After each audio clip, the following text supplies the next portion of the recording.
So now that I am ready to hoop my stabilizer, I'm using a sticky back wash away. And I'm going to take the paper side, the shiny side, and I'm going to hoop it face up. My locking handle needs to be loosened a little. I'm just going to loosen that nut. And then from there, I can tighten it up, making sure all my corners are down and in nice and neatly.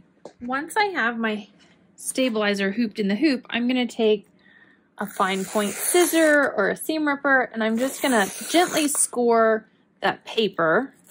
I always like to make sure I do this on a surface, not trying to do it while I'm holding the hoop out in the air, because that just gives me a better chance of puncturing through. So if it's laying flat on the table, I can peel that paper or score that paper and keep from ripping all the way through the actual stabilizer.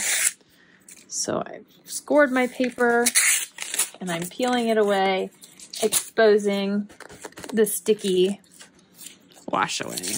From here, we're going to stitch the crosshair markings onto the hoop so that we know where to place our design. So the first step for the embroidery is to call up the crosshair marking that is a part of this embroidery design. You want to make sure that you call up the design and that you put it into the same size hoop that you're planning on using to stitch out the final design.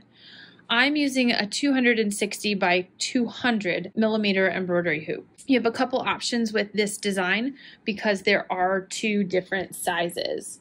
There's a 5x7 and a 6x10 version. Once you have stitched the crosshair, we're going to go ahead and we're going to place our pillow blank onto the hoop to stitch the first side. Now, when we drew these lines and we folded up our fabric, it put our zipper pull over here to the right, and I've labeled these two lines per the directions, line A and line B.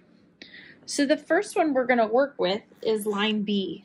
And what we're going to do is we're going to take the fold we created with the iron and we're going to line that up on the horizontal crosshair, and we're going to take the line that we drew and line it up with the marking on the vertical. And then from there, we're going to open this up. And I always like to check with my hoop markings to make sure that line lines up with my hoop marking as I come across. And I'll do the same thing at the top. When I lay this out, I want to make sure that that line is going right up to that marking. And then I'm going to stick this down in place, making sure everything is nice and in position. Now that it's stuck down onto my hoop for the first side, we're going to load the design. Your size is completely up to you which one you choose. For the class and the sample I'm making, I've chosen to use the larger of the two, that is the 6x10 design. I'm going to take you to the machine and we will get this design started.